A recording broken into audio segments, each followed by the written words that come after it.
तो चांद के बारे में आज आपने जाना आज के प्रोग्राम में, लेकिन बातों बातों में पता नहीं चला आज के स्थानीय समाचार पत्रों की सुर्खियों तक हम पहुंच गए। तो देखते हैं क्या है आज के स्थानीय समाचार पत्रों में सुर्खियां। चलेंगे न्यूज डेस्क पर बस कुछ ही देर में। अरे राजेश, तुम तो हॉस्पिटल गए थे ना, फिर इतनी जल्दी कैसे चले आए? क्योंकि मेरे पास आभा है और इसीलिए इस बार हॉस्पिटल में मेरा काम झटपट हो गया। ये आभा क्या है भाई? तुम्हें नहीं पता? जम्मू कश्मीर में तो 1 करोड़ लोगों ने आभा यानी आयुष्मान भारत हेल्थ अकाउंट बना लिया है। तुमने नहीं बनाया क्या? जी हाँ, सिर्फ कुछ ही मिनटों में आप अपने आधार और मोबाइल नंबर की मदद से अपना आभा बना सकते हैं। ये स्वास्थ्य सुविधाओं को डिजिटल करने की ऐसी पहल है जो मरीज, डॉक्टर्स और स्वास्थ्य सुविधा देने वाले संस्थान सभी के लिए लाभदायक है। आभा अकाउंट नंबर होने से आपके सारे हेल्थ रिकॉर्ड्स आप कभी भी मोबाइल पर एक्सेस कर सकते हैं और डॉक्टर से शेयर भी कर सकते हैं, जो इलाज में सहायक होगी। अधिक जानकारी के लिए विजिट करें abha.abdm.gov.in। आभा बनाओ, डिजिटल हो जाओ। Ayushman Bharat digital mission Jammu and Kashmir द्वारा जनहित में जारी। फिशिंग अटैक से बचे। अपने ईमेल, टेक्स्ट मैसेज और कॉल्स के थ्रू अपनी कोई भी सेंसिटिव इंफॉर्मेशन शेयर ना करें। फॉर एग्जांपल जैसे credit card, debit card details, birth date, passwords etcetera. इसके अलावा किसी अनजान वीडियो या लिंक पर गलती से भी क्लिक ना करें। उसके थ्रू सेंसिटिव डिटेल्स का एक्सेस लिया जा सकता है। Issued in public interest by J&K bank, आपका अपना बैंक।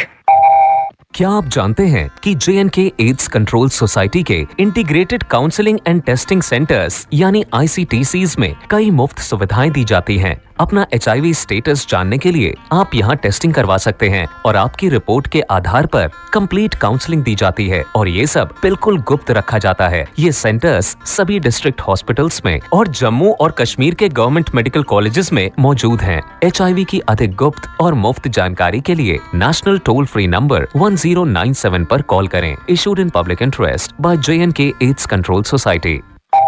और अब चलते हैं न्यूज डेस्क पर।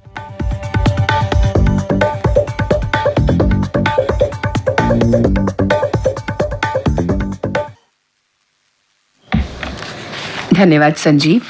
समाचार पत्रों की सुर्खियों के साथ आज मैं हूं न्यूज डेस्क पर रेडियो सखी माधवी। पत्थरबाजी इतिहास नए जम्मू कश्मीर में दुनिया भर से आ रहा FTI LG। कहा शांति समृद्धि के रास्ते पर बढ़ा प्रदेश, 86,000 करोड़ के निवेश प्रस्ताव मिले।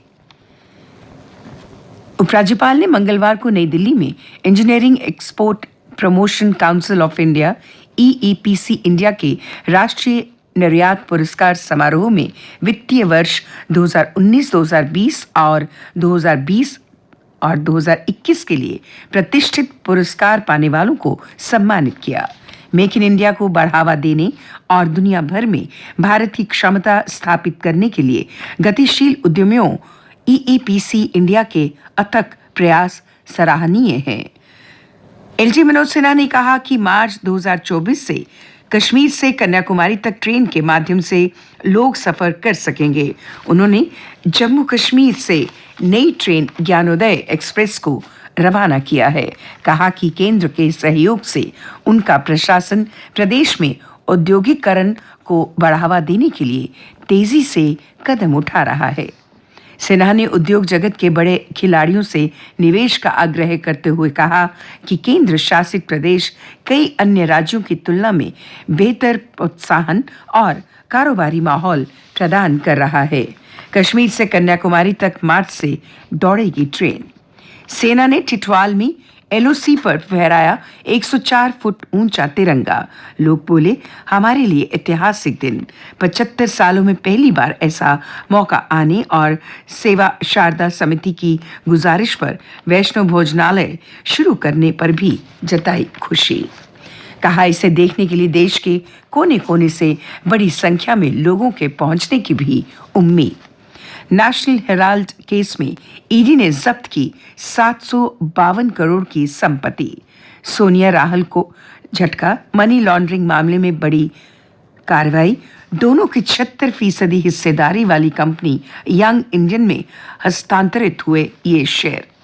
सूत्रों के मुताबिक ईडी मामले में आरोप पत्र दाखिल करने से पहले उन्हें पूछताछ के लिए दोबारा बुलाया जा सकता है। इस मामले को सामने लाने में भाजपा नेता सुब्रमण्यम स्वामी की अहम भूमिका थी। पराली जलाने वालों को नहीं दिया जाना चाहिए एमएसपी। सुप्रीम कोर्ट प्रदूषण पर शीर्ष कोर्ट सख्त, पंजाब को दी हरियाणा से सीख लेने की सलाह। कहा, जो किसान पराली जला रहे हैं उन्हें क्यों मिलना चाहिए कोई आर्थिक लाभ। फिर कहा, इस मुद्दे पर ना हो राजनीति, केंद्र व राज्य मिलकर तलाशें दीर्घकालिक हल। पंजाब में सख्ती के बावजूद रुक नहीं रहे पराली जलाने के मामले। पराली जलाने के 88% से ज्यादा मामले अकेले पंजाब में। केंद्र उतरते ही चलाई मेटाडोर, टायर के नीचे आई बच्ची। आरएसपुरा जम्मू सड़क पर कुलिया में हादसा। मिनी बस के टायर के नीचे आने से 3 साल की बच्ची की मौत हो गई और उसकी मां के पैर में चोट आई। सवारी उठाने की होड़ ने छीन ली बच्ची की सांसें। मजदूरी करता है उसका पिता। और अब अन्य समाचारों के साथ मेरी साथी सुरेखा। धन्यवाद माधवी। जम्मू कश्मीर में बेरोजगारी की दर घटकर 4% पर आई। वर्ष 2021 और 22 में प्रदेश में बेरोजगारी दर 5.2% थी और इस साल 4% रह गई है। सौंदर्यीकरण की रोशनी के सहारे स्मार्ट सिटी। जम्मू शहर को स्मार्ट सिटी बनाने के लिए किए जा रहे हैं करोड़ों रुपए खर्च। मेले से पहले झिड़ी तक सड़कों को चकाचक करने का आदेश। मंडलायुक्त ने अधिकारियों को बिजली पानी आपूर्ति समेत तमाम बंदोबस्त करने के लिए कहा। जम्मू कश्मीर में पंजाब से कम रहा डेंगू का डंक। चिकनगुनिया ने बढ़ाया दर्द। रिहायशी क्षेत्र में घर से चलाई जा रही केमिकल की फैक्ट्री में भीषण आग।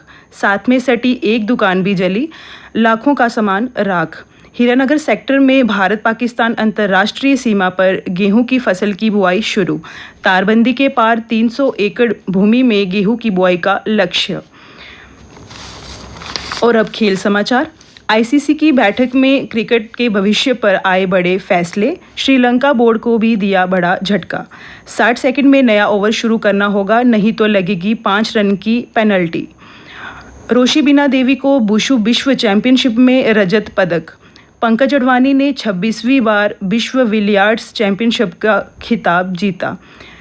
शीतल और राकेश की जोड़ी मलेशिया को हराकर फाइनल में पहुंची। एशियाई पैरा तीरंदाजी में भारतीय खिलाड़ियों ने 8 वर्गों में फाइनल में बनाई जगह। और अब जानते हैं मौसम का हाल।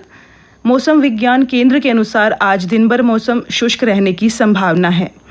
कल दिन का अधिकतम तापमान 25.3 डिग्री सेल्सियस और न्यूनतम तापमान 13 डिग्री सेल्सियस रिकॉर्ड किया गया।